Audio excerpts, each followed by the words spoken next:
بسم الله الرحمن الرحيم. بالله من الشيطان اللعين الرجيم. بسم الله الرحمن الرحيم. ها أنتم أولئك تحبونهم ولا يحبونكم وتؤمنون بالكتاب كله وإذا لقوكم قالوا آمنا وإذا خلوا عضوا عليكم الأنامل من الغيظ قل موتوا بغيظكم إن الله عليم بذات الصدور. إن تمسسكم حسنة تسوءهم وإن تصبكم سيئة يفرحوا بها وإن تصبروا وتتقوا لا يضركم كيدهم شيئا إن الله بما يعملون محيط. وإذ غدوت من أهلك تبوئ المؤمنين مقاعد للقتال والله سميع عليم. إذا همت طائفتان منكم إن تفشلا والله وليهما وعلى الله فليتوكل المؤمنون. ولقد نصركم الله ببدر وأنتم أذلة فاتقوا الله لعلكم تشكرون. إذ تقولوا للمؤمنين ألن يكفيكم أن يمدكم ربكم ب3,000 من الملائكة منذرين بلى إن تصبروا وتتقوا ويعتوكم من فورهم هذا يمددكم ربكم ب5,000 من الملائكة مسومين. صدق الله العلي العظيم. اللهم صل على محمد وعلى السلام علیکم ورحمۃ اللہ وبرکاتہ. سب سے پہلے اپنی جانب سے اور آپ تمام مومنین کی جانب سے بارگاہ امام زمانہ میں اور خصوصاً امام رضا کے حضور اور بی معصومہ کے حضور آپ کے پدر گرامی حضرت امام حسین جعفر کی یوم شہادت جو آج کی تسلیت و تعزیت عرض کرتے ہیں اور اللہ تعالیٰ سے یہ دعا کرتے ہیں کہ ہمارے مولا نے جس خاطر اپنی زندگی کے بہترین سال اپنے دشمنوں کے زندانوں میں اور اسیری میں گزارا، اے اللہ ان تمام کوششوں کو جو وہ مومنین کے لیے کر رہے تھے ان کوششوں کے مطابق ہمیں ان تمام چیزوں پہ عمل کرنے کی توفیق عطا فرما جو وہ چاہتے تھے کہ مومنین اس پر عمل کریں.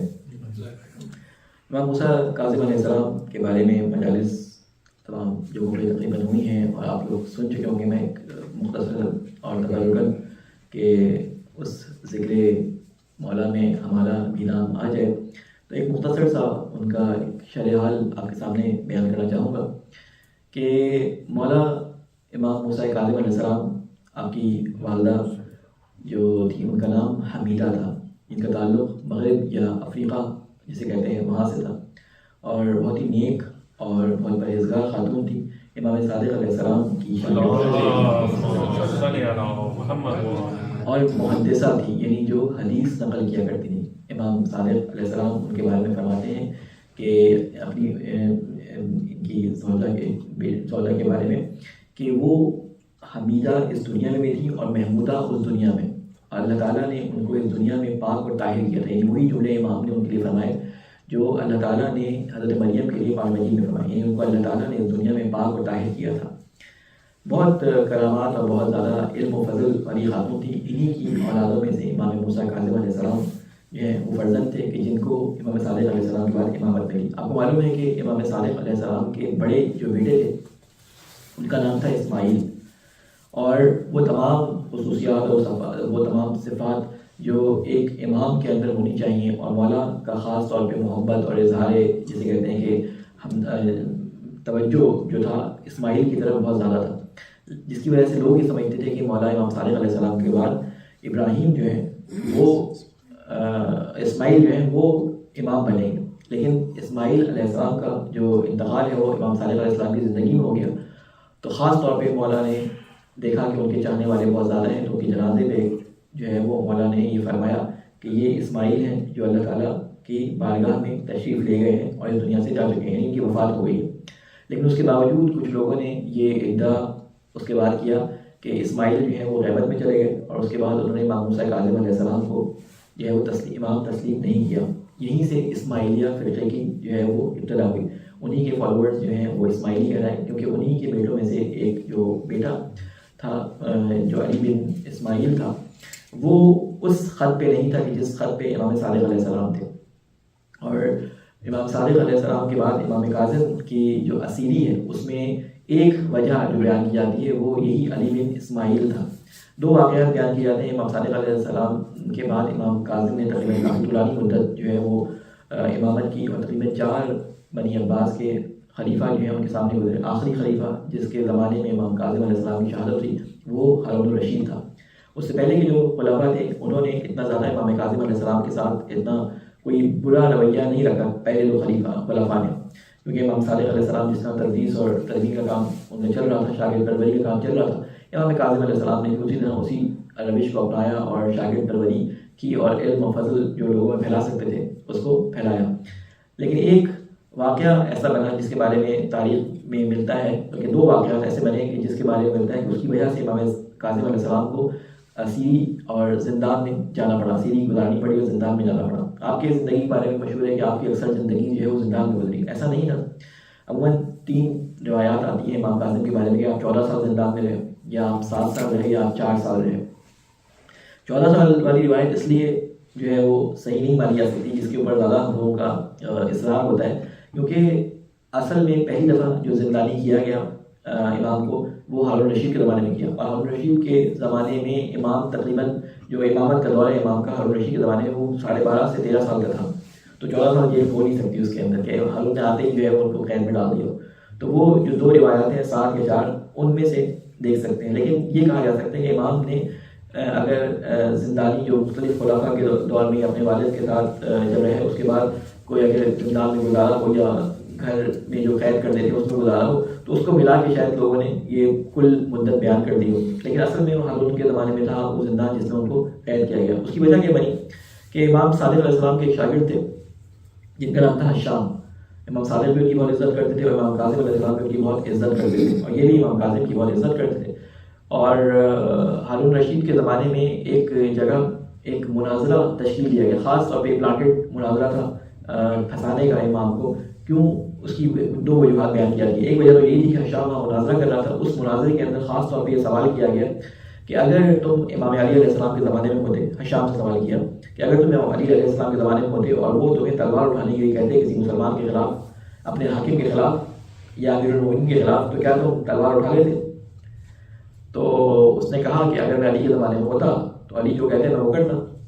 بات ہوتے ہوتے اس نے یہاں تک پہنچائی کہ اچھا تو اس کے بعد جب علی تو اس دنیا سے چلے گئے تو بھی اس دنیا میں نہیں تھے، اس کے بعد علی کا جانشین کون بنا؟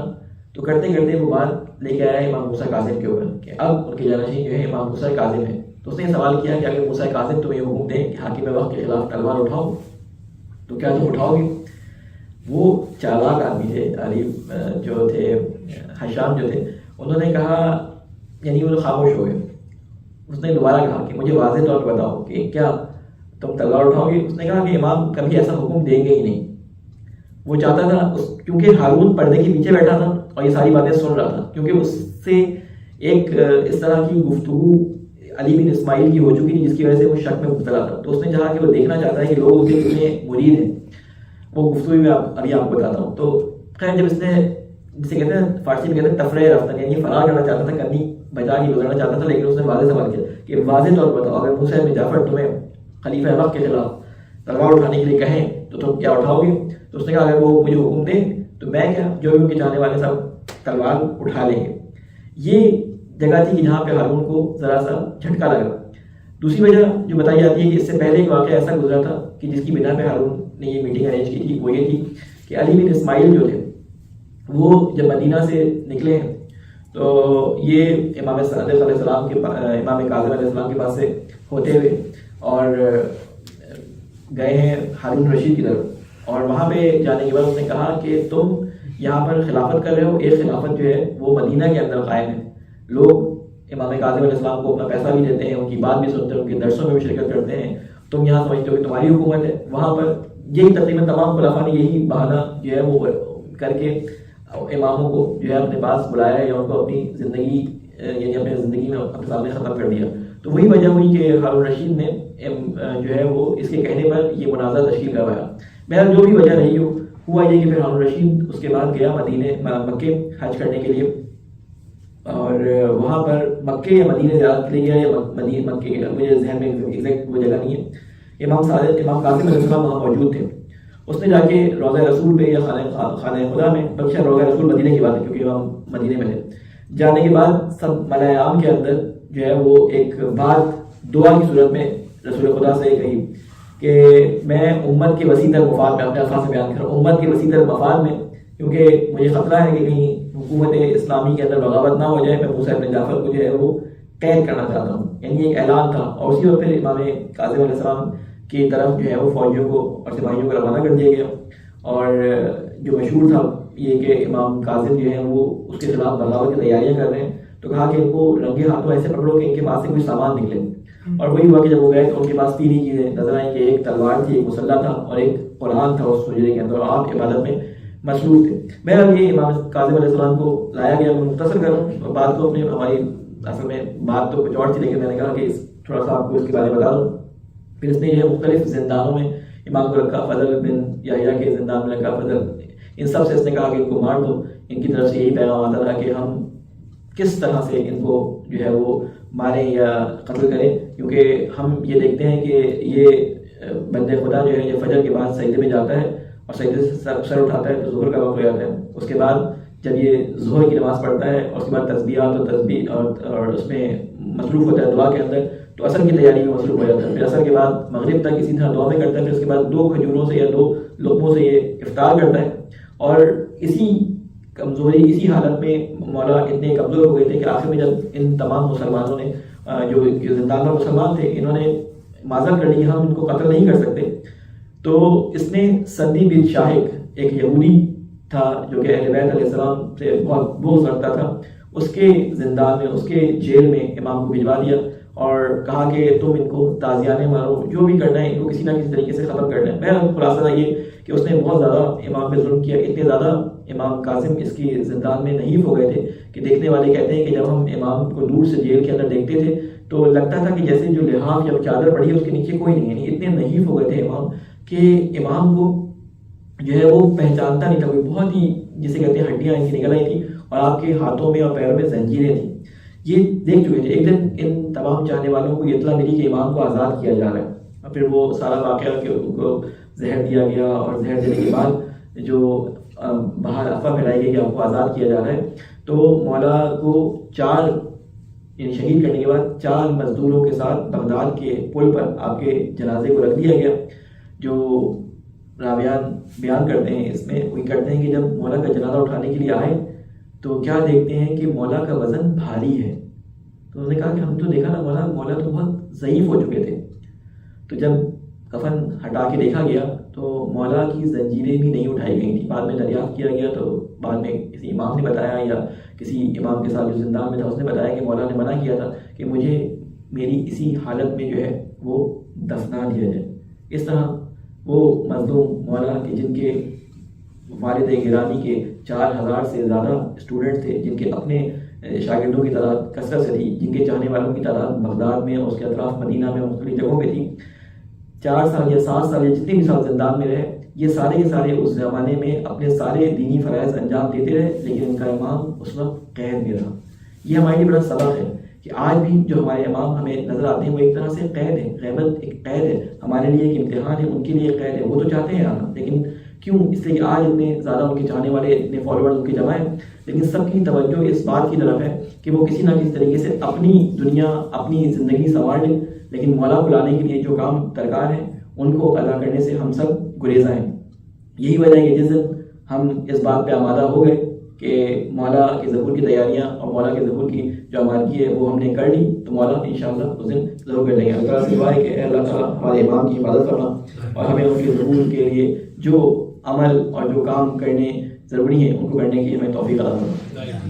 ہماری گفتگو سورہ آل عمران کے سلسلے میں چل رہی تھی اور آیت نمبر 117 تک ہم نے کمپلیٹ کر لیا تھا، اور اس میں ہم نے جو ہے یہ بیان کیا تھا کہ یہ جو اس دنیا کے اندر کماتے ہیں جو منافقین ہیں جو اپنے انفاق کرتے ہیں، وہ بحث اس سلسلے میں تھی کہ یہودی جو تھے مسلمانوں کو لڑانے کے لیے پیسہ بہت خرچ کرتے تھے.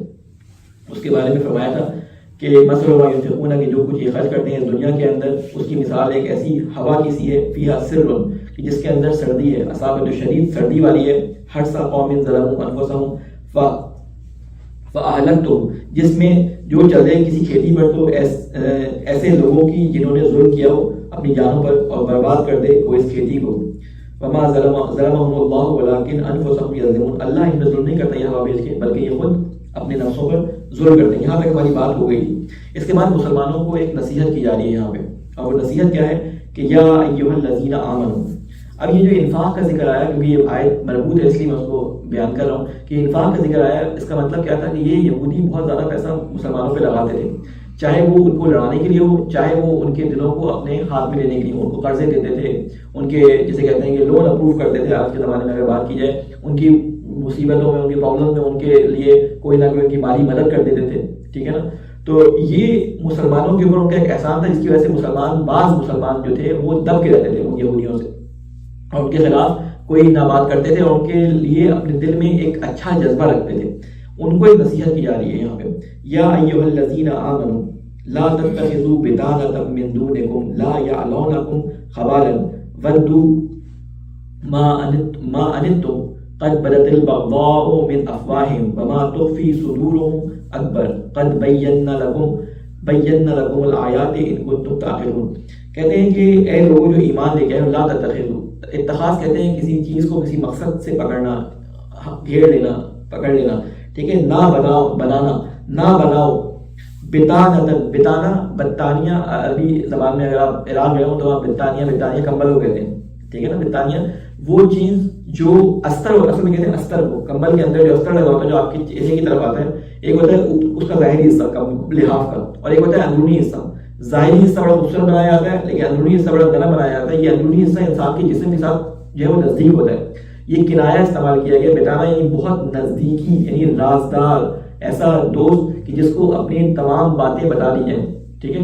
تو اللہ تعالیٰ ان کو کہہ رہے ہیں مسلمانوں کو، اے لوگوں جو ایمان لے کے لا تتخذوا بطانة من دونکم، کہہ رہے ہیں نہ بناؤ رازدار کسی کو اپنوں کے سوا، یعنی مسلمانوں کے سوا تم کسی یہودی کو اپنا رازدار نہ بناؤ، جتنے تم پہ انہوں نے احسان کیے ہو، لیکن ان کو اپنا رازدار نہ بنانا.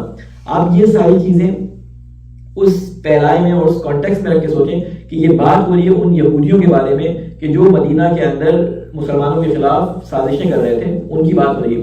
اس کو پوری جسے کہتے ہیں کہ پوری یہودیت پہ پھیلا دینا، پورے اہل کتاب پہ پھیلا دینا، یہ دوسری آیات قرآنی سے جو ہے وہ میچ نہیں کرتا. کیونکہ بعض دفعہ ایک آیت کو انسان پکڑتا ہے اور اس کو کہتا ہے کہ یہ آیت اللہ تعالیٰ نے قرآن فرمائی ہے، اس سے مطابق یہ حکم ہے. جب بھی کسی آیت قرآنی کو دیکھا جاتا ہے تو اس کے کانٹیکس کو دیکھا جاتا ہے، اس سے متعلق دوسری آیات کو دیکھا جاتا ہے جو اس کے بعد نازل ہوئی ہوں کہ اس میں اللہ تعالیٰ نے کیا فرمایا. سورہ ممتحنہ میں فرمایا ہے کہ تم ان لوگوں سے دوستی نہ کرو جنہوں نے تمہارے خلاف تلوار اٹھائی، ان کے علاوہ دوستی کرنا تمہارے لیے. آیت نمبر 8 اور 9 اگر سورہ ممتحنہ بھی دیکھیں تو اس میں بتایا تم کن سے دوستی کرو، کن سے دوستی نہ کرو. اہل کتاب کا ذکر ہو رہا ہے، کہا ان سے دوستی نہ کرو جنہوں نے تمہارے خلاف کتاب تلوار اٹھائی ہو، لیکن ان سے دوستی کرنے میں کوئی حرج نہیں ہے کہ جو تمہارے ساتھ زندگی گزارتے ہوں، جو تمہارے ساتھ رہتے ہوں. کیونکہ مسلمانوں کے ساتھ یہ حلیف تھے، مسلمانوں کے ساتھ جنگوں میں بھی جاتے تھے، مسلمانوں کے ساتھ ان کے کاروبار بھی تھے، تجارت بھی تھی، تو دوستی کا نہیں کیا گیا. لیکن یہ کہا گیا کہ ان کو بتانا یعنی رازدار نہ بناؤ، یعنی یہ نہیں کہ محبت میں آ کے ساری باتیں ان کو بتا دو کہ رسول خدا نے یہ فیصلہ کیا ہے، یہ پلان بنایا ہے. یہ ساری باتیں مسلمانوں کی اندرونی باتیں ان کو جا کے نہ بتاؤ. لا یعلونکم خبالا، نہیں اٹھا رکھیں گے وہ تمہیں کوئی کسر نقصان پہنچانے میں. یعنی کہتے ہیں کہ یالونا کہتے ہیں ایلا کہتے ہیں قسم کو، ایسی قسم جو کہ پوری کرنے کے لیے انسان بہت شدت سے عمل درآمد کرے. پہلے زمانے میں طلاق کی ایک قسم ایلا کہلاتی تھی. ٹھیک ہے. لوگ اپنے میاں بیوی آپس میں ایک دوسرے کے ساتھ یہ کر دیتے تھے، ایلا کر دیتے تھے. ایلا ایک طلاق کی قسم تھی. ایک مرد یہ قسم کھا لیتا تھا کہ یہ عورت آج سے میرے اوپر حرام ہے. اب وہ عورت بیچ میں لڑک جاتی تھی، نہ وہ مرد کے ساتھ تھی نہ وہ مرد کے علاوہ کہیں اور شادی کر سکتی تھی. تو ایلا کو اسلام نے منع فرمایا ہے. تو کہتے ہیں ایسی قسم کھا لینا جو اپنے اوپر خود سے کسی کام کو حرام کر لینا. تو کہتے ہیں کہ لا یعلونکم خبالا، انہوں نے یہ قسم کھا رکھی ہے کہ یہ تمہیں صرف نقصان پہنچائیں گے. خبالن کہتے ہیں نقصان پہنچانے کو، ٹھیک ہے نا. پھر اس کے بعد ودو ما عنتم، یہ ایک سلام میرے محمد والے ودو نکلا ہے لفظ ود، ود مودت اسی لفظ نکلا ہے محبت، ٹھیک ہے، پسند کرنا کسی چیز سے، بہت زیادہ چاہت کسی چیز کے ساتھ، اس کام کرنے کی چاہت رکھنا. کہتے ہیں ودو ما عنتم، کہتے ہیں یہ بہت زیادہ محبوب رکھتے ہیں. کس چیز کو محبوب رکھتے ہیں؟ ہر اس بات کو جو تمہیں مصیبت میں مبتلا کر دے، ٹھیک ہے. قد بدت البغضاء من افواہہم، اور اتنا زیادہ ان کے اندر بغض ہے تمہارے ساتھ، اتنا زیادہ بغض ہے کہ یہ تمہارے پاس سے جاتے ہیں تو کیا کرتے ہیں من افواہہم وما تخفی صدورہم اکبر. کہتے ہیں کہ بغض و اناد ان کے منہوں سے اور جو کچھ وہ چھپائے ہوئے ہیں ان کے سینے، ان کے سینے میں کہیں بڑھ کر ہے. کہتے ہیں یہ بغض و کینہ یہ ظاہر کرتے ہیں بعض دفعہ اپنے درمیان، وہ تو بہت کم ہے، اس سے بھی زیادہ ان کے سینوں میں تمہارا بغض و کینہ چھپا ہوا ہے. لیکن تمہارے سامنے دوستی سے باتیں کرتے ہیں لیکن بغض و کینہ ان کے دلوں میں تمہارے لیے بھرا ہوا ہے. اب یہ بات بیان کرنے والا کوئی یعنی ایسا شخص نہیں کہ جو کسی سے جیلس ہو رہا ہو. یہ بات خداوند کریم بیان کر رہا ہے، مسلمانوں کو یہ نصیحت ہو رہی ہے، اور یہ ایک جنگی اسٹریٹجی بھی ہے، اور ایک جیسے کہتے ہیں کہ یوں کہہ لیں کہ خارجہ پالیسی بھی ہے کہ اپنی باتیں جو راز کی باتیں ہوں وہ باہر اپنے دشمن سے بیان کرنا وہ مناسب نہیں ہے. کہتے ہیں وما تخفی صدورہم اکبر قد بینا لکم الآیات ان کنتم تعقلون، بے شک اللہ کھول کھول کر بیان کرتا ہے تمہارے لیے اپنی نشانیاں اگر تم عقل رکھتے ہو، اگر تم عقل سے کام لو تو یہ ساری نشانیاں جو بیان کر رہے ہیں اللہ تعالیٰ یہ تمہارے لیے کھول کھول کے بیان کیے. ہاں انتم اولئک تحبونہم، ہاں کہتے ہیں کسی کو کہ کوئی ایسے بیٹھا ہو اور متوجہ نہ ہو تو کہتے ہیں ہاں اے سنو، یعنی متوجہ کرنا کسی کو، بات سنو، غور سے سنو، ٹھیک ہے. کیا کہیں؟ ہاں، یہ پکارنے کا ایک طریقہ ہے، متوجہ کرنے کا، ہوشیار ہو جاؤ. ہاں انتم، اے لوگو تم ہوشیار ہو جاؤ. یہ ہاں انتم اولئک تحبونہم ولا یحبونکم، تم لوگ جو، تم لوگ ان کی محبت میں بھلے، یہ میں اپنی طرف سے ترجمہ کروں، یہ ترجمہ نہیں ہے. ہاں انتم، یہ تم لوگ جو یحبونکم ان کو پسند کرتے ہو، ٹھیک ہے، اولائن تم ان سے محبت کرتے ہو، ان کو دوست رکھتے ہو، جبکہ وہ تمہیں پسند نہیں کرتے. ولا تحبونکم، وہ تمہیں پسند نہیں کرتے، وہ تم سے محبت نہیں رکھتے. وتؤمنون بالکتاب، اور تم ایمان رکھتے ہو ان کی کتب پہ، یعنی تم تو توریت پہ بھی ایمان رکھتے ہو، تم انجیل پہ بھی ایمان رکھتے ہو، تم قرآن پہ بھی ایمان رکھتے ہو، لیکن ان کو وجہ ایسی کہ اس بات پہ خوش ہونا چاہیے وہ تم سے دشمنی رکھتے ہیں، حالانکہ تم ان سے محبت کے دعوے دار ہو لیکن وہ تم سے محبت نہیں کرتے. وتؤمنون بالکتاب کلہ، تم تمام کتابوں پہ بھی ایمان رکھتے ہو. وَإِذَا لَقُوكُمْ، جب وہ تم سے ملتے ہیں، قَالُوا آمَنَّا، تو وہ کہتے ہیں ہم ایمان لے آئے. ایک صلوات ہے محمد علیہ وسلم. یہ جو کہا جاتا ہے ایمان لے آئے، مطلب یہ اپنی بات، اپنی گردن ایسے چھڑاتے تھے اور اپنی دوستی کو ایسے پختہ کرتے تھے کہ ہم چلو مان لیتے ہیں کہ محمد رسول ہے. لیکن جس طرح عیسیٰ ایک خاص جگہ کے لیے رسول بنا کے آئے تھے، خاص قوم کے لیے رسول بنا کے آئے تھے، اسی طرح محمد عربوں کے لیے رسول بنا کے آئے گئے، ہمارا اس سے کوئی تعلق نہیں، ہمارا رسول علیحدہ ہے. اس طرح سے وہ بہانے بنا کے کہتے تھے کہ ہم تو ایک ہی ہیں، تم بھی اللہ کے رسولوں کو ماننے والے ہو، ہم بھی اللہ کے رسولوں کو ماننے والے ہیں. تو وہ فرق کرتے تھے. یا اس کی دوسری بات یہ کہ ان کے سامنے یہ ایمان کا اظہار کرتے تھے کہ ہم بھی، یعنی ایسا ظاہر کرتے تھے جیسے کہ یہ ایمان لے آئیں گے، ٹھیک ہے، تاکہ ان سے ناراض ہو کر پائیں.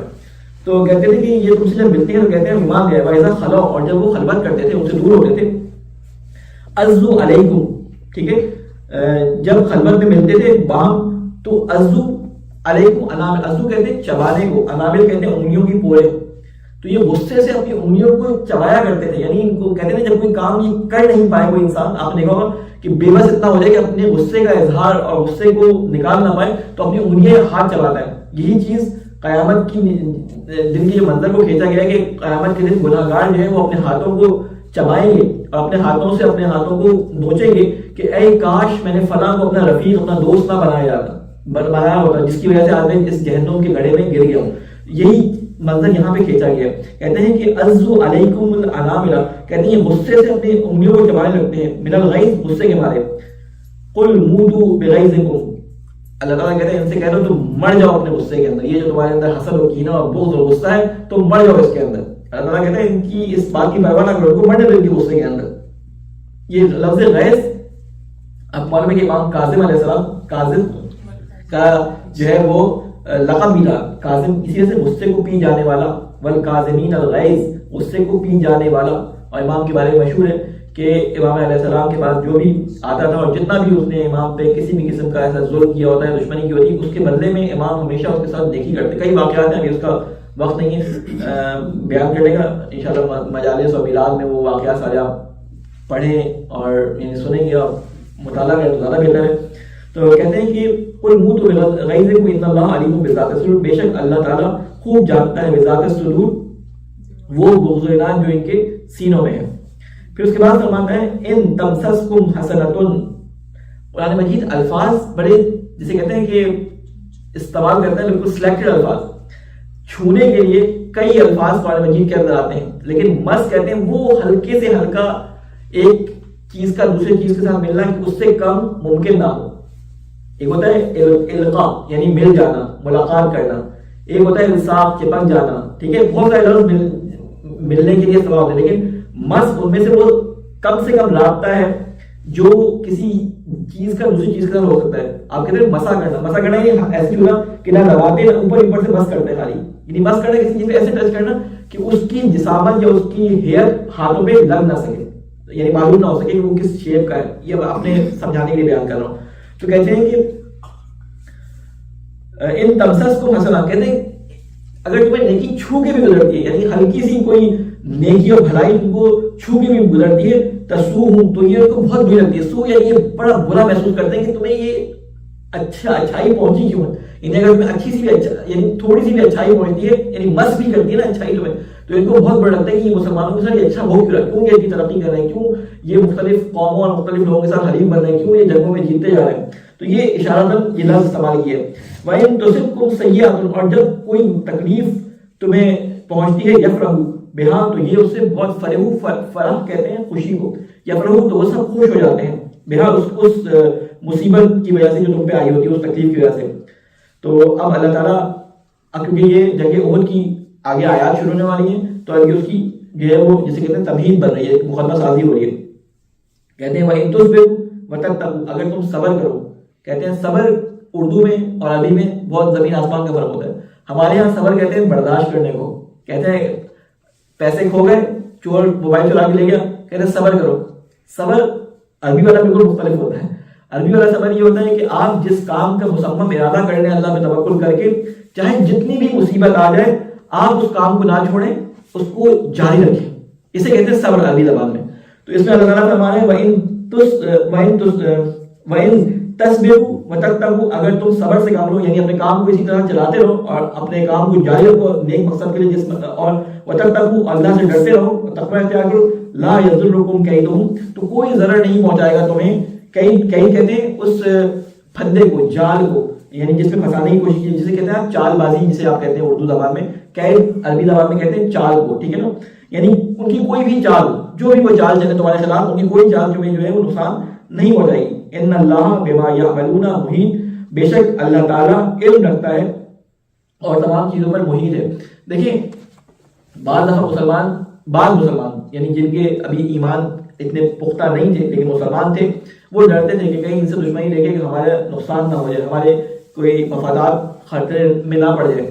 تو ان کو یہ بتایا جا رہا ہے کہ یہ تمہارا کچھ بھی نہیں ہے، یہ تمہارے لیے کچھ بھی کرنے والے نہیں ہے. سب جو کرنے والا ہے وہ خدا بند کریم کرتا ہے. یہ تمہیں رزق ملتا ہے، تمہیں جو مثلا امن ملتا ہے، یہ اللہ تعالیٰ کی طرف سے. ان کی وجہ سے نہیں کہ تم ان کے حریف ہو یا ان کی وجہ سے تمہیں کوئی پیسہ مل رہا ہے، بلکہ اللہ تعالیٰ جو ہے وہ کرتا ہے. اور اللہ تعالیٰ کہتے ہیں بما یعملون محیط، کی جو عمل کرتے ہیں اس پہ وہ اللہ تعالیٰ احاطہ رکھتا ہے. کیوں یہ بات کی ہے؟ آپ اس کو ایک مثال کے ذریعے سمجھیں کہ بعض دفعہ ایک شخص بڑے جسے کہتے ہیں کہ کوشش اور جسے کہتے ہیں کہ محنت کے بعد ایک جانور کا جو بڑا قیمتی جانور بڑا نایاب ہے اس کا شکار کر کے لے کے آتا ہے. یعنی سفر سے نہیں، ہرن ہے بڑا نایاب ہے، اس کا شکار کرنے کے لیے وہ دنوں گھومتا رہتا ہے جنگل میں. وہ چت کبرا جو ہے وہ ہرن اس کو مل جاتا ہے، وہ اس کا شکار سے بڑا اس کو پکڑتا ہے، اور پکڑنے کے بعد دنیا کے ایک بہت بڑے جسے کہتے ہیں سفاری کے اندر لے کے آتا ہے اور کہتا ہے یہ میں آپ کے لیے پکڑ کے لے آیا ہوں جو آپ نے ڈیمانڈ کی تھی. وہ جتنی مشکل سے پکڑ کے لے کے آتا ہے یہ اس کے ہاتھ سے لیتا ہے اور چھوڑ دیتا ہے. کہتا ہے میں نے اتنی مشکل سے اس کے پیچھے کہاں کہاں بھاگا ہوں، سرنگوں میں، پہاڑوں کے اوپر، ندیوں کے اندر، اور آپ نے اس کو ایسے چھوڑ دیا. کہتے ہیں پرواہ نہ کرو، جس جگہ میں نے اس کو چھوڑا ہے میں نے اس کا احاطہ کیا ہے، آگے فینس لگی ہوئی ہے، کرنٹ والی کہیں نہیں آ سکیں گے، یہ میرے دائرہ اختیار کیا میں نے ساری کی ساری چیزیں. تو کہتا ہے اللہ تعالیٰ کہتا ہے کہ یہ جتنی بھی اپنی چالیں چل لیں، جتنا بھی کچھ کر لیں، میرے اختیار میں میرے سامنے ہو رہا ہے، میں اس کا علم رکھتا ہوں، لہٰذا تمہیں پریشان ہونے کی ضرورت نہیں ہے، تم اپنے کام کو صبر یعنی جاری رکھو اپنے کام کو. کہتے ہیں کہ لا یضرکم کیدکم، یہ ہو گیا وَإِذْ غَدَوْتَ. اب یہاں سے جنگ احد کی بات شروع ہو گئی. یہاں تک جو بات چل رہی تھی ان کے بارے میں بتایا، اب جنگ احد شروع ہو رہی ہے، اس کی یہ آیات نازل ہونی شروع ہوئی ہیں. وَإِذْ غَدَوْتَ مِنْ أَهْلِكَ تُبَوِّئُ الْمُؤْمِنِينَ مَقَاعِدَ لِلْقِتَالِ وَاللَّهُ سَمِيعٌ عَلِيمٌ. اللہ تعالیٰ فرماتا ہے غداؤ کہتے ہیں غداؤ کہتے ہیں وہ وقت جو فجر سے لے کر طلوع آفتاب تک کا وقت ہوتا ہے، اسے غداؤ کہتے ہیں. اس وقت کو فعل کی صورت میں بھی استعمال ہوتا ہے، صباح الخیر، غد کا لفظ غدن کل کو بھی کہتے ہیں، اسی لفظ سے نکلا غداؤ تھا، یعنی جب تم صبح ہی صبح نکلے. غداؤ اس وقت میں جو طلوع فجر اور طلوع آفتاب کے درمیان کا وقت ہوتا ہے، جب اس وقت نکلے. اس میں بہت سارے پیغامات ہیں ہمارے لیے. وَإِذْ غَدَوْتَ جب تم نکلے، من أَهْلِكَ اپنے گھر والوں کے پاس سے. رسول کو مخاطب کر کے بولا جا رہا ہے کہ اے رسول جب تم نکلے صبح ہی صبح اپنے گھر والوں کو چھوڑ کے، تو بَوِّئُ الْمُؤْمِنِينَ مَقَاعِدَ لِلْقِتَالِ.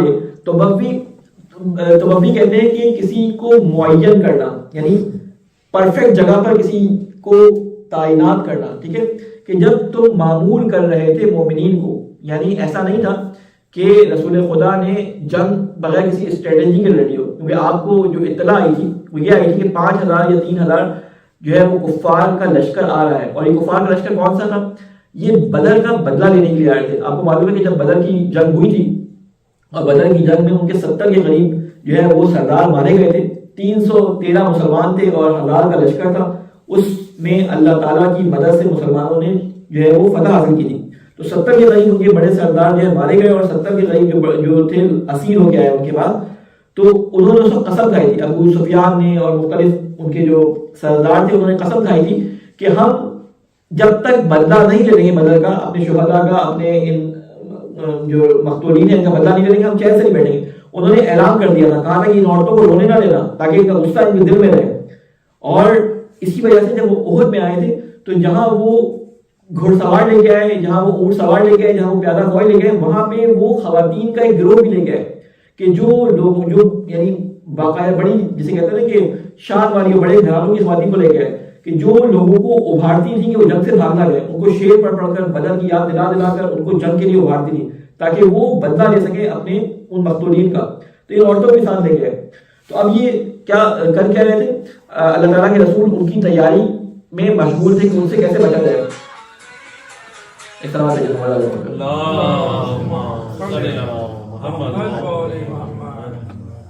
تو اس میں ہوا کیا تھا کہ حضرت عباس جس کے بارے میں روایت ہوتے ہیں رسول خدا کے چچا تھے، کہتے ہیں کہ بعض روایات جو ہمیں بعض تاریخی جو ہمیں وہ ملتے ہیں ٹیکسٹ، اس میں یہ ملتا ہے کہ حضرت عباس جو ہے وہ مسلمان ہو چکے تھے، لیکن رسول خدا کی طرف سے معمول تھے کہ وہ ان کے درمیان رہیں اور وہ اطلاعات جو ان کی ہوں، جو اسٹریٹجی وہ بنا رہے ہوں، وہ اطلاعات ان تک پہنچاتے رہے. اب یہ بات صحیح ہے یا نہیں صحیح، لیکن بعد میں کیونکہ حضرت عباس مسلمان ہو گئے تھے تو شاید اس بات کو کنسیڈر کیا جا سکتا ہے. تو انہوں نے رسول خدا کو اطلاع پہنچا دی کہ کفار جو ہے 3000 کا لشکر لے کے نکل رہے ہیں یہاں سے. وہ تعداد میں اختلاف ہے، 5000 تھے یا 3000 تھے، جو بھی تھے میرا. تو وہ رسول خدا نے اپنے لوگوں سے مشورہ کیا، اصحاب سے مشورہ کیا کہ یہ جنگ جو ہے ہمارے پاس تقریباً 1000 لوگ ہیں مدینے کے اندر جو جنگجو ہیں جو لڑ سکتے ہیں. ان 1000 لوگوں میں ہم کیا کریں، باہر جا کے لڑیں یا احد کے مدینے کے اندر رہ کے لڑیں. عبداللہ بن عبید جو منافقوں کا سردار تھا، یہ تو ہم اب کہہ رہے ہیں نا، اس وقت تو لوگوں کے ذہن میں یہ بات اتنی واضح نہیں تھی. تو اس نے مشورہ دیا کہ اب تک ہمارا تجربہ یہ رہا ہے مدینے والوں کا، یثرب والوں کا، کہ جب بھی ہم نے اپنے شہر میں جنگ کی ہے تو ہم نے لوگوں کو، دشمن کو اپنی گلیوں اور کوچوں میں گھیر کے مارا ہے، لیکن جب بھی ہم باہر گئے تو ہمارے اوپر دشمن نے فتح یابی حاصل کی ہے، تو ہم یہیں پہ رہ کے لڑتے. ایک اور اوس کا اور ایک اور خزرج کا ایک گروہ تھا، ایک قبیلہ تھا بنو سلمہ اور بنو حارث. ان کی بھی یہ رہی تھی کہ مدینہ کے اندر جو ہے وہ ہم رہ کے لڑیں. لیکن اسی طرح ایک اور جو سردار تھے معاذ بن سعد بن عبادہ، بہت بڑے سردار تھے، انہوں نے کہا کہ رسول وہ جو جوان تھے، رسول خدا ہم چاہتے ہیں کہ ہم مر جائیں اور اپنی جان قربان کر دیں، لیکن اس دشمن کے سامنے جس نے ہمیں اللہ تعالیٰ نے ہمیں بدر میں بتا دی تھی، ہم اور بھی اس لڑ جائیں گے. کیا مطلب ہے ہم باہر جا کے لڑیں گے؟ یہ سارے یہ بد فعال ہے اور یہ غلط جو ہے وہ جسے کہتے ہیں کہ نظریہ ہے کہ ہم اندر رہیں گے تو جیتیں گے، باہر رہیں گے تو ہار جائیں گے. ہم باہر جا کے لڑیں گے، اگر زندہ رہیں فتح یا پا جائیں گے، اور اگر اللہ کی راہ میں شہید ہو گئے تو اللہ تعالیٰ کے نزدیک سرخرو ہے. تو رسول خدا نے جب دیکھا کہ اکثریت باہر جانے پر راضی ہے تو رسول خدا کا اپنا نظریہ بھی یہ تھا کہ اندر ہے، مدینے کے اندر ہے. لیکن ہوا یہ کہ جب اتنی زیادہ تاکید آئی مشورے کے بعد تو رسول خدا نے کہا کہ ٹھیک ہے باہر چلتے ہیں. اور رسول خدا گھر میں گئے اور گھر میں جانے کے بعد 2 زرہیں پہن کے آئے، 2 زرہیں پہن کے تیار ہو کے باہر آئے. تو جب ان لوگوں نے دیکھا کہ رسول خدا نے 2 زرہیں پہنی ہے تو یہ سمجھے کہ معاملہ یعنی کوئی نہ کوئی ایسا ہے کہ سیریس معاملہ ہے کہ رسول خدا نے 2 زرہیں پہنی ہے، سر پہ پوت پہنا ہے. تو یہ شرمندہ ہو گیا کہ ہم نے غلط مشورہ دے دیا. باہر جانے کہہ رہے رسول خدا اگر آپ چاہتے ہیں کہ ہم اندر جا کے لڑیں تو ہم اندر جا کے لڑتے ہیں. تو رسول خدا نے کہا کہ رسول جس مقصد کے لیے اپنے گھر سے باہر نکلا ہے میں دوبارہ اس مقصد کو چھوڑتا نہیں، اس لیے باہر جا کے لڑیں گے. کوئی بات نہیں، اللہ پہ توکل کریں گے، باہر جا کے لڑیں گے. اب باہر نکلے رسول خدا نے ہم ساری بات کو میں ہٹا رہا ہوں، یعنی وہ سارا جگہ وہ تفصیل سے بیان کر چکا ہوں جمعے کے خطبے میں. تو اب رسول خدا نے جگہ ایسی چنی کہ کنی قطرہ کے فوج سے ایسی جگہ پہ آئے کہ احد کے مقام پر فوج موجود تھی. تو ادھر مدینہ ہے، یہ احد کا پہاڑ ہے، فوج بیچ میں موجود ہے. یہ ایسے پہنچے ہیں رسول خدا اس طرح راستے سے بچتے بجاتے کہ احد ان کی پشت پہ تھا اور یہ اور دشمن یعنی احد پشت پہ تھا، اس طرف دشمن تھا اور اس طرف جو ہے وہ رسول خدا کی فوج درمیان کے اندر. اور ایک درہ تھا جہاں سے رسول خدا داخل ہوئے تھے احد کے اندر. اس درے پہ رسول خدا نے 50 تیر انداز جبیر بن عبداللہ کی سربراہی میں بٹھائے اور کہا کہ دیکھو تم اگر دور سے دیکھو ہم جیت جائیں یا ہار جائیں، حتیٰ کہ یہ جملے ملتے ہیں روایت کے اندر کہ اگر تم دیکھو کہ ہماری لاشیں پرندے کھا رہے ہیں تب بھی تم اپنی جگہ نہ چھوڑنا، تب بھی تم اپنی جگہ نہ چھوڑنا. اب جنگ شروع ہوئی، مسلمانوں کی جسے کہتے ہیں ہمت بڑھانے کے لیے آگے آیات آئی، میں پورا اس کا واقعہ بیان نہیں کرتا. آگے اللہ تعالیٰ فرماتے ہیں اذ ہمت طائفتان منکم ان تفشلا واللہ ولیہما وعلی اللہ فلیتوکل المؤمنون. کہتے ہیں کہ جب قصد کیا تھا کیا 2 گروہوں نے کس بات کا قصد کیا تھا کہ تم میں سے بزدلی دکھانے کا. 2 گروہ یہ بنو سلمہ بنو حارثہ جنہوں نے مشورہ دیا تھا کہ ہم مدینہ کے اندر رہ کے لڑیں. تو ہوا یہ کہ جب 1000 کا لشکر پہنچا ہے ایک جگہ پر احد سے پہلے ابھی اپنی مقام پہ نہیں پہنچے تو عبداللہ بن ابی جو تھا اس نے کیا کیا، اس نے اپنے 300 ساتھیوں کو یہ بہانہ کر کے وہاں سے لے کے چلا گیا کہ کیونکہ آپ نے ہماری بات نہیں مانی، اتنا بڑا لشکر ہے 5000 کا اور آپ نے ہماری بات نہیں مانی اس لیے ہم جا رہے چھوڑ گئے. یعنی آپ سوچیں 1000 لوگ آئے تھے، 3000 یا 5000 مقابلے پہ، ان میں سے ان 3000 کو مقابلہ کرنے کے لیے 1000 جو ہے اس میں سے بھی 300 چلے گئے. مسلمانوں کی ہمتیں جو ہے وہ ذرا متزلزل ہو گئی، تمام کی نہیں ہوئی. ان میں سے 2 گروہ جنہوں نے کہا تھا مدینے میں وہ بھی ذرا بزدلی دکھانے لگے، یہ تو جنگ جیتنے میں جانے والی نہیں ہے، یہ تو ہم چھوڑ کے جانے والے، ہم چھوڑ کے چلے گئے تو زیادہ بہتر ہے. لیکن یہ گروہ بعد میں فخر کیا کرتے تھے کہ ہم تھے تو مسلمان ہی، منافقین کا ذکر اللہ تعالیٰ نے کیا نہیں یہاں پہ، جو چھوڑ کے چلے گئے اس کا ذکر ہی نہیں آیا. لیکن ان کا ذکر کیا، 2 طائفہ کہتے ہیں گروہ کو، کہ ان 2 گروہوں کا ذکر ضرور کیا. اس پہ یہ لوگ بعد میں فخر کیا کرتے تھے کہ اللہ تعالیٰ نے ہمیں یہ کہہ کر مخاطب کیا ہے کہ اللہ ہمارا ولی تھا، یعنی اللہ سے ہم دوستی بھی رکھتے تھے اور اللہ بھی ہمیں دوست رکھتا تھا، اس لیے کیونکہ ہم اللہ پہ ایمان رکھتے تھے لیکن ہمارے قدم متزلزل ہوئے، لیکن اللہ تعالیٰ نے ہمیں دوبارہ استقامت دی اور ہم لوگ گئے. تو اس بات پہ اللہ تعالیٰ یہاں فرماتا ہے کہ ہمت طائفتان منکم ان تفشلا واللہ ولیہما وعلی اللہ فلیتوکل المؤمنون. کہتے ہیں جب قصد کیا تھا 2 گروہوں نے تم میں سے بزدلی دکھانے کا، حالانکہ اللہ ان کا حامی و مددگار تھا اور محض اللہ ہی پر چاہیے کہ بھروسہ کرے مومنین.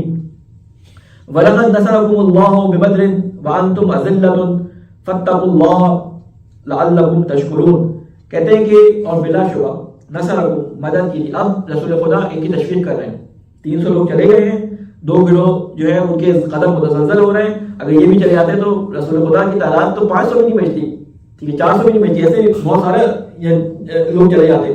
تو اب رسول خدا ان کو تشویق کر رہے ہیں، ان کو یعنی جسے کہتے ہیں حوصلہ دینا. جنگ کے اندر ایک سردار کام کیا ہوتا ہے اپنے قوم کو، اپنی فوج کو حوصلہ دینا. تو رسول خدا حوصلہ دینے ان الفاظ کو یہاں پہ نقل کیا گیا ہے قرآن مجید کے اندر. کہتے ہیں کہ وَلَقَدْ نَصَرَكُمْ اور بلا شبہ مدد کر چکا ہے. وہ لوگوں کو کیا کہہ رہے ہیں رسول خدا کہ بلا شبہ مدد کر چکا ہے اللہ تمہاری بدر میں. سوری یہ رسول خدا مدد نہیں کر رہے بلکہ یہ اللہ نے آیات نازل کی. رسول خدا اگلی آیت میں ہے رسول خدا کا. رسول خدا کو اللہ تعالیٰ حوصلہ دے رہا ہے کہ مومنین کو کہیے کہ اللہ نے تمہاری بدر میں مدد کی تھی، ٹھیک ہے نا، بدر کے میدان میں مدد کی تھی. بات تو اذلہ ہمارے ہاں جو معنی لفظ ذلیل کے آتے ہیں وہ عربی والے ذلیل سے بہت مختلف ہوتے ہیں. ہمارے یہاں ذلیل کے معنی جو ہوتے ہیں وہ نیگیٹو ہوتے ہیں، جسے ہم اردو زبان میں لفظ کے لیے استعمال کرتے ہیں ذلیل کے ساتھ اردو میں ترجمہ کیا کرتے ہیں اس کا؟ کمینہ. کمینہ لفظ پکڑ. کمینہ کہتے ہیں ایسا شخص کمین کے لیے چھپ کر حملہ کرنے والا. کمین کرنا کسی جگہ چھپ کر, یعنی وہ شخص جو چھپ کر آپ کے اوپر وار کرے اسے کہتے ہیں کمینہ. ٹھیک ہے, یہ لفظ استعمال کرنے کے لیے, لیکن کیونکہ ایک بیک گراؤنڈ ہے اس لیے استعمال کروں. یہ لفظ ذلیل جو ہے ہمارے یہاں اس لفظ کے معنی میں استعمال ہوتا ہے اردو میں, لیکن عربی زبان میں لفظ ذلیل جو ہے وہ اس معنی میں استعمال نہیں ہوتا, بلکہ لفظ ذلیل جو ہے وہ استعمال ہوتا ہے کمزوری کے معنی میں. وہ استعمال ہوتا ہے یعنی جسے کہتے ہیں کہ کم طاقت کے لیے استعمال ہوتا ہے. آپ نے سورہ بقرہ میں پڑھا تھا کہ لا ذلولا, جب گائے کے لیے بنی اسرائیل پوچھ رہے گائے کیسی ہو تو لا ذلولا کا لفظ آیا تھا. یہی لفظ ذلالہ اس کا روٹ پڑتا, یعنی جو کمزور نہ ہو ایسی گائے. تو کمزوری کے معنی میں لفظ قرآن کے زبان میں استعمال ہوتا ہے. تو یہاں پہ کیا فرمانا ہے اللہ تعالیٰ کہ ایک سوال ہے حالانکہ تم اس وقت بہت کمزور تھے. فاتقوا اللہ, یعنی بدر میں تم بہت کمزور تھے, اللہ نے فتح نہیں تھی, فرشتے بھیجے تمہارے لیے. ٹھیک ہے, فاتقوا اللہ, بس اللہ سے ڈرو تاکہ تم لعلکم تشکرون, تاکہ تم شکر ادا کر سکو اس کے احسان کا. اذ تقولوا للمؤمنین لن یکفیکم, اذ تقولوا, اب رسول خدا کا قول نقل کیا جا رہا ہے, جب کہہ رہے تھے تم اے رسول مومنوں سے, کیا نہیں کافی ہے تمہارے لیے یہ کہ مدد دے تم کو تمہارا رب 3000 فرشتوں سے, یعنی کیونکہ فرشتوں کی مدد آئی تھی بدر کے اندر. اب یہاں پہ دشمنوں کی تعداد 3000 اگر ہے تو اللہ تعالیٰ کے رسول کو مثلا وہ کہہ رہے ہیں اپنے بہاف پہ کہہ رہے ہیں کہ کیا تم خوش نہیں ہو اس بات پہ کہ تم کم ہوگا, کوئی بات نہیں, اللہ نے جیسے پہلے مدد کی تھی, تو کیا تم خوش نہیں ہو 3000 فرشتوں سے تمہاری جو ہے اللہ تعالیٰ مدد کرے. منزلین جو تمہارے لیے آسمان سے اتارے جائیں. جب اللہ تعالیٰ کے رسول نے یہ بات کہی تو اللہ تعالیٰ نے اس کو جسے کہتے ہیں کہ انڈورس کر دیا, کہا کہ ہاں میرا رسول کہہ رہا ہے. اللہ تعالیٰ نے کیا آگے لفظ کیا بولا, اللہ تعالیٰ نے ایک شرط کے ساتھ بیان کیا اس کو, بلا بالکل یقیناً, ہاں کیوں نہیں, مطلب بلا کے معنی کیا ہوتے ہیں, بلا ہاں کیوں نہیں. ٹھیک ہے, ان 10 بے, اللہ تعالیٰ کہتے ہیں اگر تم صبر کرو, یعنی اپنے کام کو جاری رکھو, جس کام کے لیے آیا اس کو جاری رکھو, تصبروا وتتقوا, اور اللہ تعالیٰ سے ڈرتے رہو, اللہ تعالیٰ کا تقوی اختیار رکھو. وَيَأْتُوكُم مِّن فَوْرِهِمْ هَٰذَا يُمْدِدْكُمْ رَبُّكُم بِخَمْسَةِ آلَافٍ مِّنَ الْمَلَائِكَةِ مُسَوِّمِينَ. کہتے اگر تم ثابت قدم رہو اور تقوی اختیار کرو تو اور آ پڑے تمہارا دشمن اچانک سے, یعنی تم ابھی سمجھے بھی نہ ہو. اب اللہ تعالیٰ ان کو تسلی کیسے دے رہا ہے, یہ لوگ چھوڑ کے چلے گئے, تمہارا ایک گروہ متزلزل ہو گیا, اگر ایسے میں ابھی تم تیار بھی نہیں ہو اور دشمن تم پہ حملہ کر دے تو اللہ تعالیٰ کیا کہہ رہے ہیں, لیکن اگر تم نے صبر کیا ہو اور تقوی سے کام لیا اور تم آمادہ بھی نہ ہو تو اللہ تعالیٰ کیا کرے گا, کہتے ہیں کہ یمددکم ربکم اور آپ بڑے تمہارا دشمن تم پر اچانک تو مدد کرے گا تم کو تمہارا پروردگار 5000 فرشتوں سے. اب سوچیں کہ کوئی شخص جو کمزور ہو اور ایک طاقتور کمشنر یا طاقتور ڈی ایس پی یا طاقتور ایس ایچ او اس کو کہہ رہے ہیں کوئی بات نہیں, تم پریشان نہیں ہو, یہ بولنے تمہیں تنگ نہیں کر سکتے, میں تمہاری کچھ پناہی کروں. اب سوچیں اس کے اندر کتنی تقویت آ جائے گی. اب یہ تعداد یہاں پہ ایک سوال ہم لوگوں کے ذہنوں میں نہیں اٹھتا, لیکن بعض لوگ یہ سوال کرتے ہیں, کہتے ہیں کہ اللہ تعالیٰ کو 5000 کا لفظ استعمال کرنے کی کیا ضرورت تھی. ادھر ابراہیم کے واقعے میں بتانا کہ ابراہیم حضرت علیہ السلام جب بیٹھے تھے اور وہ جبرائیل آیا اور 2-4 فرشتے ان کے ساتھ تھے, پورے جبرائیل نے پوری جو ہے وہ بستی کو لٹ دیا لوط کی. ٹھیک ہے نا, قوم لوط کی پوری بستی کو لٹ دیا, ان پہ پتھر برسا دیا, اور پتہ نہیں قوم عاد کو, اور اکیلے جبرائیل کافی تھے, تو اکیلے جبرائیل بھی آئے تھے تو سارے جنگ کا نقشہ بدل سکتا تھا. تو یہ 5000 کہنے کی ضرورت کیا ہے, کیونکہ انسانی نفسیات ہے کہ وہ آداد سے زیادہ مطمئن ہوتا ہے, کیونکہ اللہ پہ اتنا توکل پکا نہیں تھا. تو کہا کہ تعداد کے لحاظ سے تم پریشان نہ ہو, اللہ تعالیٰ فرشتے بھیجے گا 5000, ایسے فرشتے نہیں ہوں گے سادے فرشتے ہوں گے. مسومین, مسوم کہتے ہیں ان نشان زدہ گھوڑوں کو کہ جو جنگ میں معین کیے جاتے ہیں کہ فرنٹ پہ کون سے گھوڑے ہوں گے, سائڈ میں کون سے گھوڑے, نشان زدہ یعنی جو نسلی گھوڑے ہوتے ہیں پہ نشان لگا دیا جاتا ہے, یہ فلاں نسل کا ہے, فلاں جگہ کا اس کا تعین کر دیا جاتا ہے.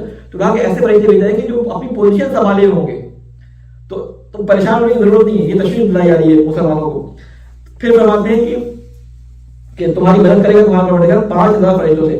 وما جعلہ اللہ الا بشرا لکم ولتطمئن قلوبکم بہ وما النصر الا من عند اللہ العزیز الحکیم. اور نہیں بنایا اس کو اللہ نے مگر خوشخبری تمہارے لیے, اور تاکہ مطمئن ہو جائیں تمہارے دل اس سے, اور نہیں ہے فتح و نصرت مگر اللہ کی طرف سے جو سب پر غالب و بڑی حکمت والا ہے. کہتے ہیں کہ یہ جو ساری باتیں تم سے کی جا رہی ہیں کہتے ہیں کہ اللہ تعالیٰ تمہیں خوشخبری دے رہا ہے، ٹھیک ہے، تاکہ تمہارے دل مطمئن ہو جائے، کیونکہ آپ کو معلوم ہے کہ جنگ کے اندر دل حلق میں آ جاتے ہیں. یعنی آپ نے ایک محاورہ سنا ہوگا کہ ڈر کے مارے قلب یا دل حلق میں آ گئے، یہ ایک محاورہ ہے. یعنی اتنا زیادہ خوف اور اتنا زیادہ ڈر تھا. بدر کے میدان کا جب ذکر ہوا ہے وہاں پہ حنین کا جب ذکر ہوا ہے تو اس میں یہ ذکر ہوا ہے کہ ڈر کے مارے یہ لوگ ایسے تھے کہ ان کے قلوب جو ہے ان کے حلق میں آ گئے تھے، ان کے دل جو ان کے حلق میں آ گئے تھے. تو اس کو یہاں پہ ذکر، اس کنایے کو یہاں پہ استعمال کیا گیا. یعنی اتنا ڈر و خوف ان کے اندر آ گیا تو اللہ تعالیٰ نے پریشان نہیں ہو، میں تمہارے دل کو مطمئن کرنے کے لیے تمہارے پیچھے بیٹھا ہوں نا، تم میری مدد پہ ڈیپینڈ کرو، تمہارا کام ہو جائے گا. اللہ تعالیٰ ان کی مدد کرتا، اللہ تعالیٰ ان کی مدد کرتا. اللہ تعالیٰ نے مدد کی بھی، اور مدد کیسے کی کہ جب پہلا حملہ ہوا ہے تو مسلمانوں نے کفار کو مار بھگایا. ابو سفیان کو بھاگنا پڑا، اپنا لشکر لے کے بھاگنا پڑا. اتنے مسلمانوں نے ڈٹ کے حملہ کیا ان کے اوپر، جو 3000 یا 4000 5000 جو ہے وہ لوگ جو تھے وہ بھاگے. اب بھاگے تو ہوا کیا کہ انہوں نے دیکھا کہ مسلمان جو ہے وہ ان کو بھگا رہے، اور وہ سارا سامان چھوڑ کے، اپنا اسلحہ چھوڑ کے، اپنے گھوڑے چھوڑ کے، اپنے جیسے کہتے ہیں جو ساتھ لے کے آئے تھے سارا سامان وہ چھوڑ کے بھاگ رہے ہیں. تو جو عبداللہ بن جبیر کے ساتھ کھڑے تھے لوگ، ٹھیک ہے، انہوں نے دیکھا کہ بھائی وہ جو مسلمان نیچے والے ہیں وہ تو سارا اسلحہ لوٹنے میں، اسلحہ ہمارے غنیمت جمع کرنے میں لگے ہوئے ہیں، ہم کیوں ان میں شامل نہ، ہم کیوں پیچھے رہ جائیں. تو انہوں نے اپنے لیڈر سے کہا کہ ہم جا رہے ہیں لینے کے لیے. تو دیکھا رسول خدا نے منع کیا تھا کہ چاہے کچھ بھی ہو جائے تمہیں جگہ نہیں چھوڑنی. انہوں نے کہا رسول خدا، اب انہوں نے کیا اپنا اجتہاد کیا کہ رسول خدا نے یہ کہا تھا کہ اگر ہم جنگ ہار رہے ہوں تو جگہ نہیں چھوڑنا. اب تو ہم جنگ جیت گئے، کفار بھاگ رہے ہیں. وہ توجہ کر کے ان میں سے تقریباً آدھے سے زیادہ لوگ، تقریباً 12 یا 15 لوگ خالی عبداللہ بن جبیر کے ساتھ بن گئے، باقی سارے کے سارے لوگ اسلحہ کے لیے اور ہمارے غنیمت جمع کرنے کے لیے پیچھے آ گئے. اب خالد بن ولید 200 گھوڑ سواروں کے ساتھ موجود تھا. اس کو ابو سفیان نے جو ہے وہ احد کے ایک لیفٹ سائڈ پہ، مشرق سائڈ پہ اس کو رکھا ہوا تھا کہ جب ہم جسے کہتے ہیں حملے میں ناکام ہونے لگے پھر تو حملہ کرنا، ٹھیک ہے نا، پھر تو اپنے رسالے کو لے کے آنا. تو اب اس نے دیکھ لیا دور سے، اس نے دور سے دیکھ لیا کہ مسلمان جو اوپر کھڑے ہیں جس کی وجہ سے وہ درہ کراس نہیں کر پا رہا، مسلمان کی پوچھ پہ نہیں آ پا رہا، وہ مسلمان وہاں پہ کام ہوگا نہیں جو لڑنا شروع ہو گیا ہمارے غنیمت کے لیے. اس نے بہت لمبا چکر پوری احد کی پہاڑی کا کاٹا، ایک بہت لمبا چکر کاٹ کے یہ پیچھے سے جو درہ تھا کہ جس کی حفاظت کے لیے رسول خدا نے ان کو بٹھایا تھا، یہ وہاں سے آیا اور اس نے حملہ کر دیا. جب حملہ کیا آپ سوچے 15 لوگ تھے خالی، کتنا مقابلہ کرتے ہیں. عبداللہ بن جبیر اور سارے ان کے جو ساتھی تھے وہ سب وہیں پہ شہید ہو گئے. لیکن اللہ کا کرنا ایسا ہوا کہ ابو سفیان کے دل پہ ایسا روب تھا کہ اس نے کہا یہ ایسا نہ ہو کہ مدینہ کی طرف سے کوئی آگے حملہ کر دے. انہوں نے ایک فوج وہاں پہ بھی رکھی ہوئی، اتنے سارے 4000 5000 لوگ نظر آ رہے ہیں یہاں پہ، تو کوئی فوج وہاں سے نہ آ جائے. تو اس نے خالد بن ولید سے کہا، یہاں پہ اختلاف رائے ہوا کہ چلو یہاں سے جو ہو گیا بس اب نکلو یہاں سے، کیونکہ ہم بدلہ لینے آئے تھے، بدر کا وہ ہم نے لے لیا، اب یہاں سے نکلو. اور یہی ہوا کہ پھر وہ یہ مسلمان اس کے اندر بہت زیادہ شہید ہوئے. خالد بن ولید نے سارے ان لوگوں کو شہید کر دیا، پیچھے سے حملہ کیا، مسلمان آگے مال غنیمت اٹھانے میں لگے ہوئے تھے، ادھر سے حملہ کر دیا. کہتے ہیں اس وقت ایسا خوف مچا کہ اکثر لوگ جنگ احد سے چھوڑ کر بھاگ گئے. اس کی وجہ کیا تھی کہ مصعب بن عمیر ایک صحابی تھے رسول خدا کی، ان کی بڑی شباہت تھی رسول خدا سے. وہاں پہ ایک دم سے یہ مشہور ہو گیا کہ مصعب بن عمیر کو وہاں پہ شہید کر دیا گیا، جس کی وجہ سے لوگ سمجھیں کہ رسول خدا کو جو ہے وہ شہید کر دیا گیا، رسول خدا شہید ہو گئے، اور اعلان کر دیا کہ محمد نعوذ باللہ، کفار کے لشکر نے اعلان کیا کہ محمد نعوذ باللہ مارے گئے. اس کی وجہ سے مسلمان جو تھے یہ چھوڑ کے جنگ کا میدان چھوڑ کے بھاگے وہاں سے، کہ اب جس کے لیے ہم لڑ رہے تھے وہ تھا ہی نہیں، وہ وجہ ہی نہیں، تو ہم کہاں رکے. تو کوئی پہاڑ پہ بھاگ گیا، کوئی کدھر بھاگ گیا، جہاں جس پہ جگہ ملی وہ وہاں سے چلا گیا. کہتے ہیں کہ 3 سے لے کر 30 افراد تک موجود تھے، اور ایک خاتون موجود تھی جن کا نام تھا نصیبہ بن معزوم، ان کے والد کا نام تھا نصیبہ، اور ان کا بیٹا. کہتے ہیں یہ امام علی اور 2-4 صحابہ کا نام اور ملتا ہے. مختلف روایات ہیں اس کے بارے میں، کیونکہ اتنی جسے کہتے ہیں کہ تاریخ میں اتنی زیادہ اس معاملے میں کانفلکٹس آئے، تو اگر ہم 30 بھی فرض کر لیں تو اس ہزاروں کے لشکر کے مقابلے میں 30 بہت کم تھے. کہتے ہیں نصیبہ جو تھی ان کا یہ بڑی بہادر تھی، ہر جنگ میں رسول خدا کے ساتھ مریضوں کی مرہم پٹی کے لیے ہوتی تھی. یعنی ایسی خواتین بھی تھیں جو اپنے جان اور مال کسی کو ضرر نہیں کرتی، اپنے پورے خاندان کے ساتھ موجود تھی مریضوں کی مرہم پٹی کے لیے. اور کہتے ہیں کہ اس وقت نصیبہ نے بھی تلوار اٹھا لی اور اس کا بیٹا جنگ میں بھاگنے لگا. تو اس نے کہا کہ کہاں بھاگے جا رہا ہو، ہم آئے تھے رسول خدا کے ساتھ، رسول خدا نہیں رہے تو ہم بھی نہیں رہیں گے، لڑو. خیر رسول خدا کا پتہ چل گیا، جن لوگوں کو رسول خدا زندہ ہے اعلان کیا، رسول خدا بلاتے رہے، لوگوں کو آواز گئی بھی نہیں آئے، جو بھی ہے بہرحال رسول خدا کو بچاتے بچاتے مولا علی علیہ السلام کے پورے جسم پہ جسے کہتے ہیں کہ ضربے لگی ہو، کئی زخم رسول خدا کے بعد امام علی کو لگے، رسول خدا کے خود اتنے شدید زخم لگے. کہتے ہیں 2 کڑیاں جو ہیں جسے کہتے ہیں زنجیر کی، وہ آپ کے گال کے اندر دھنس دیں کہ بعد میں ایک صحابی نے اس کو اپنی دانتوں کی مدد سے نکالنے لگے، ان کے دانت ٹوٹ گئے، اتنی شدید اندر کر گئی. تو اب میں بہت ڈھونڈی وہ روایت مجھے نہیں ملی ہے سنت کہ ہاں مسلم کے اندر یہ روایت آئی ہے. اس میں وہ کہتے ہیں کہ رسول خدا نے وہاں پہ ایک بد دعا کی کہ اس قوم کا کیا ہوگا جو اپنے رسول کو تنہا چھوڑ کر جو ہے وہ جنگ کے اندر چلی گئی، یا اس قوم کا کیا ہوگا جو اپنے رسول کے اوپر ظلم کرنے پہ یا قتل کرنے پہ آمادہ ہے. یا وہ ان کفار کے بارے میں کہا یا پھر اپنے والوں کے بارے میں کہا. بہرحال وہ روایت میں کیونکہ پڑھ نہیں سکا، میں نے اسے سنی ہے تو میں اس کو اتنا زیادہ تفصیل بیان نہیں کرا. تو اس وقت یہ آیت اگلی والی نازل ہوئی، یہ جو آگے آئے تھے کہتے ہیں اس کے جواب میں. لیکن کیونکہ جو واقعہ شان نزول کے دور میں واقع ہو اس کی بنیاد پہ ہم کوئی عقیدہ نہیں بیان کر سکتے. اللہ تعالیٰ نے اس کو یہاں بیان نہیں کیا، اس لیے میں اس کو ابھی بیان نہیں کر رہا. ٹھیک ہے، بات کیونکہ ربط آپ کو شاید نظر نہ آئے اگلی آیت سے اس کا، لیکن کیونکہ شان نزول بیچ میں لگا کے اس کو جوڑنے کی کوشش کرتے ہیں تو وہ ایک ربط بن جاتا ہے. لیکن میں اس ربط کو میں لے کے نہیں آ رہا. یہاں پہ اگلی بات جو اللہ تعالیٰ فرما رہے ہیں وما ایک سوال میں موبائل والے محمد ہم بتائیں گے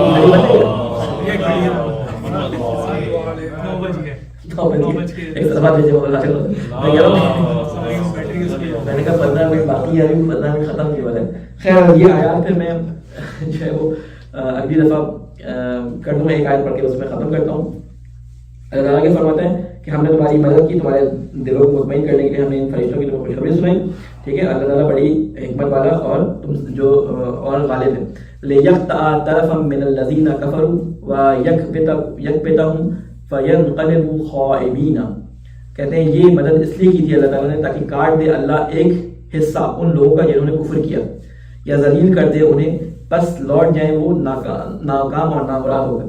یہ بات ہو رہی ہے کہ کفار کے بارے میں جو لڑنے کے لیے آئے تھے، اللہ تعالیٰ کہتے ہیں یہ مدد اور یہ اطمینان تمہیں ہمیں اس لیے دیا تھا تاکہ ان کا ایک حصہ کاٹ دیں. کاٹنے سے مراد یعنی ان کے اتنے سارے قتل ہوئے، تمہارے بھی قتل ہوئے لیکن ان کے بھی بہت سارے قتل ہو گئے کہ ایک حصے کو ان کی کاٹ دیں. اب یا تو یہ کاٹ دے تلواروں کے ذریعے کاٹ دے، یا ان کے دلوں میں مسلمانوں کی طرف جو ہے رغبت آ جائے، وہ مسلمان ہو جائے، یا مسلمانوں کا ڈر ان کے دلوں میں بیٹھ جائے. ٹھیک ہے، سارے معنی یہاں پہ لیے جا سکتے ہیں. کہتے ہیں لیس لک من الامر شیء او یتوب علیہم او یعذبہم فانہم ظالمون. وہ جو بات میں نے آپ کو روایت مسلم کی سنائی تھی وہ اس آیت سے پہلے شان نزول کے طور پہ بیان کرتے ہیں. رسول خدا نے جب بد دعا کی تو اللہ تعالیٰ نے فوراً تنبیہ کے طور پہ یہ آیت نازل کی. کہتے ہیں کہ لیس لک من امر شیء، نہیں ہے تمہارے لیے اس معاملے میں اختیار ذرا بھی، کہ ذرا سا بھی اختیار کہ چاہے تو وہ توبہ قبول کر لیں ان کی اور چاہے تو عذاب دے دیں، کیونکہ بلا شبہ وہ ظالم ہیں. کہتے ہیں کہ یہ جو لوگ گئے ہیں ان کے بارے میں برا خیال نہ کرو، ہو سکتا ہے کہ اللہ تعالیٰ ان کو معاف بھی کر دے. یعنی رسول خدا کو بھی اختیار نہیں کہ ان کو نعوذ باللہ یہ کر دیں. اب اس روایت کو دیکھا جائے تو یہ مانا بنتا ہے، لیکن روایت کو نہ دیکھا جائے تو بالکل الگ ایک جملہ الگ سے شروع ہو رہا ہے. ٹھیک ہے، میں اس روایت کو ہٹا کے کر رہا ہوں کیونکہ اللہ نے بیان نہیں کیا اس کو یہاں پہ، اور ہمیں بھی کوئی ایسی روایت جو رسول خدا سے یا بعد میں ائمہ علیہ السلام سے آئی مجھے نہیں ملی، اس لیے میں یہاں پہ سکوت اختیار کرتا ہوں کیونکہ میں ابھی پڑھ نہیں سکا، اس کو ٹائم نہیں مل سکا مجھے. اگر اگلی دفعہ ہوا تو میں اس کو آپ کے سامنے بیان کروں گا. کہتے ہیں کہ آپ کے اختیار میں نہیں ہے ذرا بھی معاملہ، اللہ جسے چاہے وہ توبہ قبول کرے اور چاہے تو عذاب دے. بے شک اللہ تعالیٰ جانتا ہے کہ وہ ظالم ہے. وَلِلَّهِ مَا فِي السَّمَاوَاتِ وَمَا فِي الْأَرْضِ، اور اللہ ہی کے لیے جو کچھ آسمانوں میں ہے اور جو کچھ زمین میں ہے. یغفر لمن یشاء، وہ بخش دے جسے وہ چاہتا ہے، وَیُعَذِّبُ مَن یشاء، اور جسے چاہے وہ عذاب دیتا ہے. واللہ غفور رحیم، اور بے شک اللہ بہت معاف کرنے والا اور بہت رحم کرنے والا ہے. صدق اللہ العلی العظیم. اللہ تعالیٰ سے دعا ہے کہ اللہ تجھے واسطہ ہے محمد والے محمد کا کہ جس طرح تو نے اپنی مدد ان لوگوں کے لیے جنہوں نے تجھ پہ توکل کیا، جنہوں نے تجھ پر بھروسہ کیا اور تیری راہ میں جنگ کے لیے نکلے، جس طرح تو نے ان کے لیے قرآن مجید میں ایک اور جگہ فرمایا تھا کہ ہمارے لیے فرمایا بلکہ ان کے لیے فرمایا، ان کے لیے یہاں فرما دیا کہ ملائکہ بھیجیں ان لوگوں کے لیے جو آج کی زندگی میں اپنے اللہ پر توکل کرتے ہیں، اپنے راستے پر ثابت قدم رہتے ہیں. اللہ تعالیٰ ان کے لیے فرماتا ہے ان الذین قالوا، وہ لوگ جو کہتے ہیں ربنا اللہ، ہمارا پروردگار اللہ ہے، ثم استقاموا، اور پھر اس کے اوپر استقامت دکھاتے ہیں، تتنزل علیہم الملائکہ، اللہ تعالیٰ ان کے اوپر اپنے فرشتوں کا نزول کرتا ہے. یعنی یہ آیت مستقبل کے اندر بھی اللہ تعالیٰ پہ اگر کوئی بھروسہ کرے، اللہ تعالیٰ پہ اگر کوئی توکل کرے اور صبر اور استقامت اور تقویٰ کے ساتھ اپنے کام کو جاری رکھے تو اللہ تعالیٰ آج بھی اس کے اوپر اپنے ملائکہ کا نزول کر سکتا ہے. اے اللہ کے واسطہ محمد علیہ محمد کا ہمیں اپنی راہ میں استقامت اور معرفت کے ساتھ آگے بڑھنے کی توفیق عطا فرما. اے اللہ کے واسطہ محمد علیہ محمد کا قرآن کے مطالب کو ہمارے لیے آسان فرما. اے اللہ ان کو پڑھ کر، ان کو سمجھ کر، ان پہ فکر و تدبر کر کے ہمیں اپنے لیے راہ کا تعین کرنے میں مدد مدد فرما۔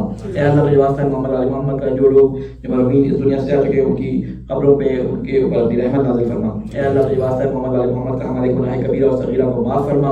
اے اللہ تجھے واسطہ ہے محمد علی محمد کا جہاں جہاں رسولوں پہ ظلم ہو رہا ہے اللہ اس ظلم کو نجات عطا فرما۔ اے اللہ تجھے واسطہ ہے محمد علی محمد کا ہمیں اپنے صحیح اور پختہ ایمان رکھنے والوں میں شامل فرما۔ اے اللہ ہمارے امام کی عبادت فرما، ہمیں ان کے اعمال و انصار میں شامل فرما۔ ربنا تقبل منا انک انت السمیع العلیم برحمتک یا ارحم الراحمین۔